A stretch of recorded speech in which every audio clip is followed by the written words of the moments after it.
Hey there, StarCraft fans! It's Falcon Paladin coming at ya with yet another edition of StarCraft 2 Legacy of the Void.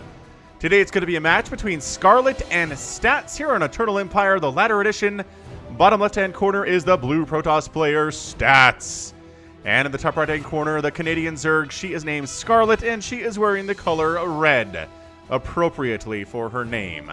Probe Scouting is Stats. Okay, so I need to settle a debate. Who was the best Protoss player in 2019? I think it's Classic, but other people think it's Stats. I know Stats has been good for a long time, but man, Classic had a great 2019, and he just started his military service last week, and I was looking forward to see him in 2020, but that is not in the cards. Bam! Threw down at 16 supply just before the probe got there. 16 hatch basically does that for you, my fellow Zergs, on most maps. So 16, 18, 17, you've heard me say it a lot. And one gate expand. If you're struggling at StarCraft 2, if you're struggling, go to lotv.spawningtool.com, which is where I got this replay, and go up to the build orders section. They are sorted by matchup. They're from players that you trust. And it really helps you win games, you guys, especially if you're lower than diamond level. With a good builder order, you can get to diamond level. I promise you that. All right. Further than that, you need understandings of mechanics. You need a fairly high APM. Not too high, but, you know, a bit of an APM there. And good macro habits. But if you're following a build order long enough to get to diamond, then yeah, you pretty much have good macro habits as well. Or maybe not. Maybe you're just all-inning. Maybe you found a build order that is an all-in and said, huh, this is nice. Let's go ahead and use this forever and ever. All right, that's fair. That's a fair way to play the game, honestly. I mean, there's Printf, right? Protoss player who goes through life basically cannon rushing every single match he ever does. And it's legit, man. It is a legit way to play. He's got to GM with it, so who's to say I can't? Well, first of all, I don't want to play Protoss, so I can't. Scarlett's not going for a third base. I'm kind of actually weirded out by this. I guess the probe would be really annoying into blocking this, so she's definitely getting speed up. She's getting her 2 queens up, whereas a lot of other Zerg players would try to take the third hatch after getting about 19 supply and starting an Overlord, but she gets hers late, which is fine. I mean, it's not a huge deal. It's not really late. It's still at 2.5 minutes. It just feels like, compared to the sub 2-minute hatches we've seen at the third base from a lot of other Zerg players on the channel recently. Plus, this build that Scarlett's using is a little bit safer against these adept openings. You get your lings out, you got your queens out. She's not actually spreading creep either, where she injected.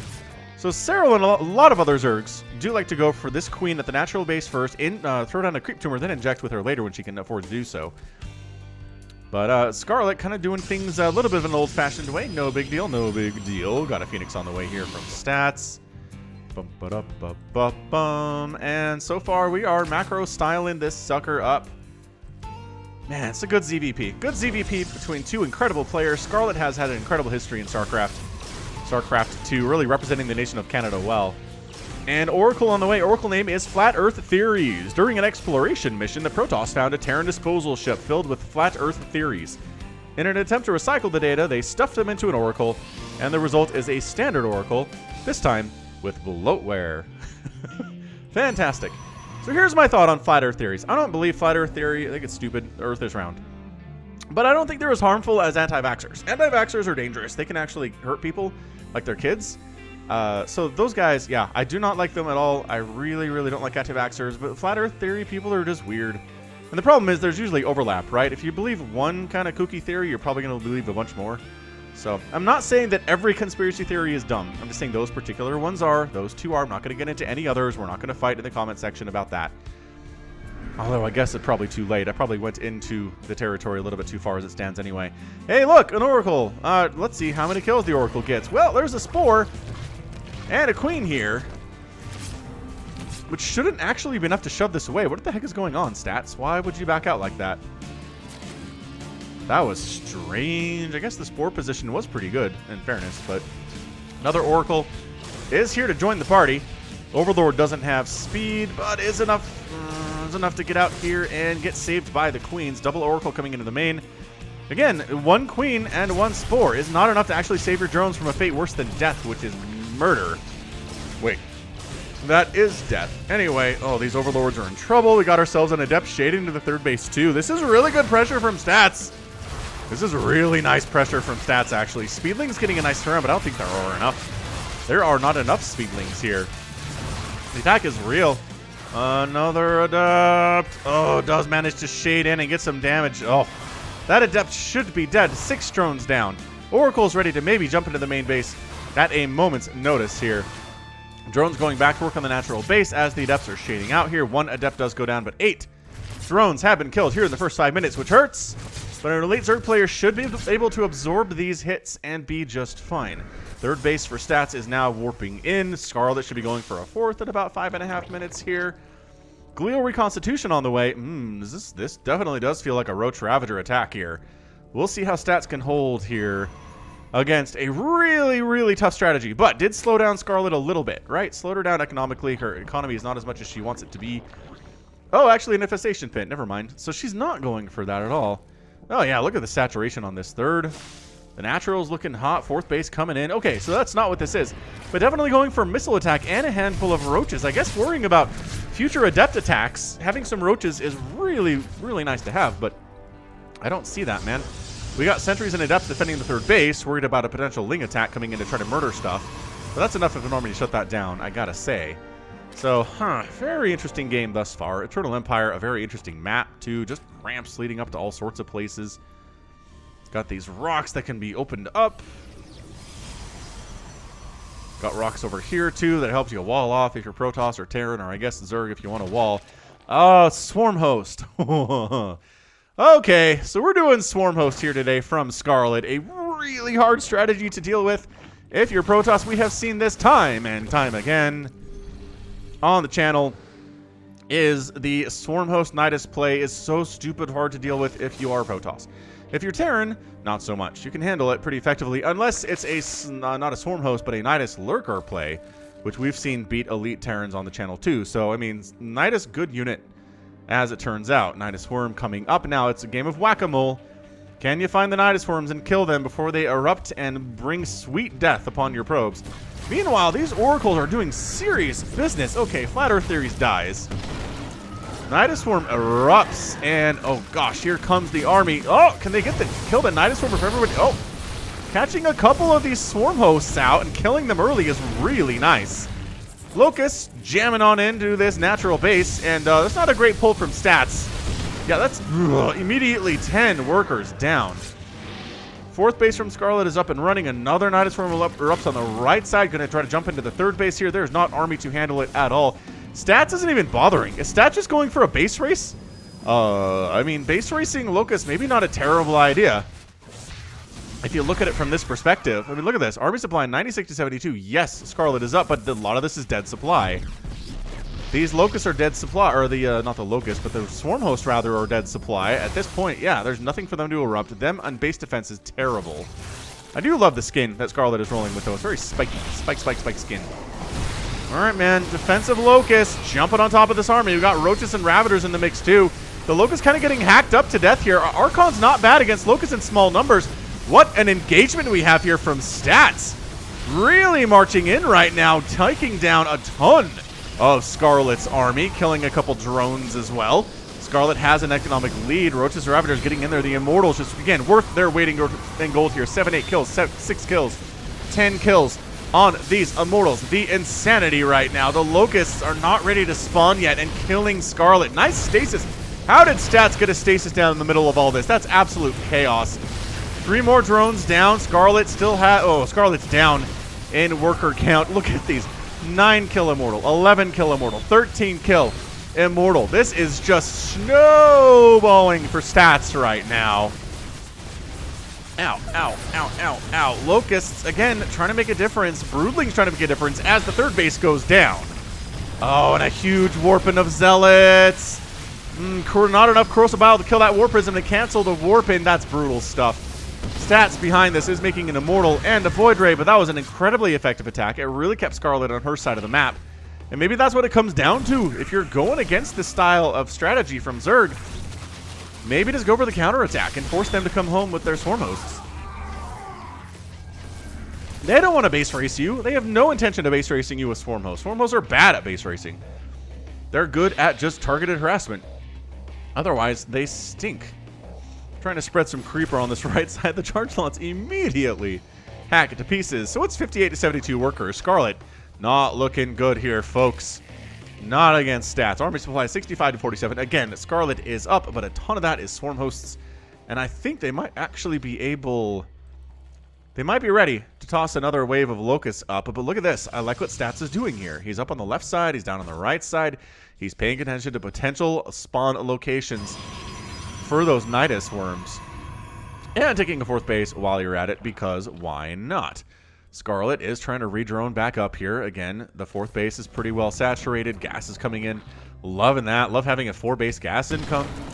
If you're a Zerg player, Nidus worm erupts on the left side. Not exactly in a conducive area for getting locusts up. He's trying, man, but you can't go too far.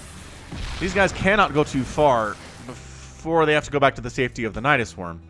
So Roach is trying to sneak in. What are they doing? Locusts come in. Can they get anything? Nah, it's a probe pull.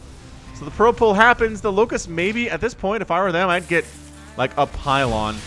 I guess a couple probes is better than nothing, but that was about it. That was the extent to which the damage happened.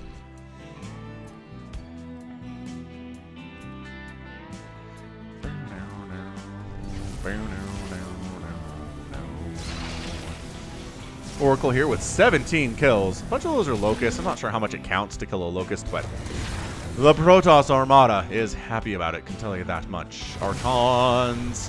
No, it's enough roaches to shut them down, but the Immortals are still alive. 16 kills. 16 kills. 2 kills. You're new to the party. You'll get there. You'll get your kills. Don't worry about it. So Scarlett's third is back up and saturated. The fourth base is happily running 2. And Stats is kind of... Oh, hang on. Hang on. Back in the Nidus. Ugh. So everyone gets back in the Nidus. Locust trying to do stuff, but no. A Zealot Archon combo is really good against Locusts in the smaller numbers, right? You don't want to do it when there's like 50 Locusts on your face. Everybody will die. But Archons are better than pretty much anything else other than Storm against this. Storm is really nice, but there we go. It is on the way from Stats. So we'll keep an eye on that as the time goes on. Working on Grind Weapons level 2. And Blink Nidus Swarm erupts. Nothing comes out of it because there is a Void Ray ready to rock. Another Nidus Swarm coming in the bottom right. Working on a Spire here is Scarlett. Corrosive Bile. Getting a hit there or 2 on those Archons. Yeah, I think Scarlett's in trouble. Ladies and gentlemen, I'm looking at this right now. The numbers do not work for her at all. Her Swarm hosts just have not gotten a lot of damage. They're going to drop some Locusts to handle these Zealots. And then more to handle other Zealots. Oh man, those Zealots sacrifice their lives so the workers at this fourth base don't die. Engagement on the left side doing some work here though. This is just mass Immortal with some Archons and Stalkers in the mix here too. The Roaches are going to be useless against this number of Immortals. And focusing down the hatch is not a bad idea here either. There's just not enough army for Scarlett. This hatch is going to go down. That's the second hatch down today in 13 minutes. Not a good place for any Zerg to be whatsoever. The Immortal count is just too high. The Roach count was too high. We got Ravagers now, and we got the Swarm Host defending. But again, keeping the Zerg player on their back foot when they have Swarm Hosts is not something they want to do. They want to be aggressive with the Swarm Host. And if they can't, well, likely it's going to be a hard time for them, as we're seeing right now. High Templar joining the battle. We've got Storm. Storm is ready to rock. And yeah, it's a 3-base versus a 4-base. 3-basing Zerg, 4-basing Protoss. This is just not going to work. This is not going to work for Scarlett here today. I mean, she's playing well. She has the right idea, but she just has never been able to get up a giant economy or a giant army. I guess she's effectively maxed out at this point. But I mean, look at this. Roach Ravager cannot hope to stand against this many Stalkers and Immortals and Archons. Ravager's good in equal numbers here and equal cost. Against this composition, Ravagers are fine. But that's not what this is. This is just a shellacking by a numerically and economically superior army. And that's it, man. Scarlett's army's down to 82 supply. A lot of those are Swarm Hosts. I know I keep saying that, but these Swarm Hosts are not going to help in direct engagements in the middle of the map and on your side of the map here either. Did he get that? When the heck did he get this? Or she get this? Just now, apparently. Okay, so the Swarm Hosts were down here. as the Ravagers are getting chased away and the base goes down. All right, well, that makes sense. I mean, that is the thing about the strategy here from Scarlett, is that you get one good launch on a base and it's done. There is no saving it if you're Protoss. Replacement fourth base coming up on the right side from stats. But again, this army is just getting destroyed by these +2 ground units. Everybody enjoying +2 here. Archons, Immortals, Zealots, Stalkers. It's fantastic. Fourth base trying to come up, but there is army right on top of it, and the Stalkers just decide to let it live.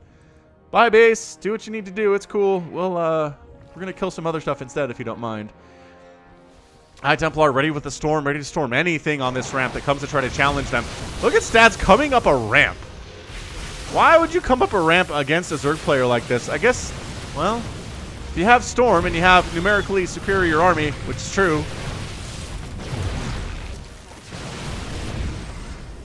Oh, yeah, this is just jumping on top of it. Great Storm.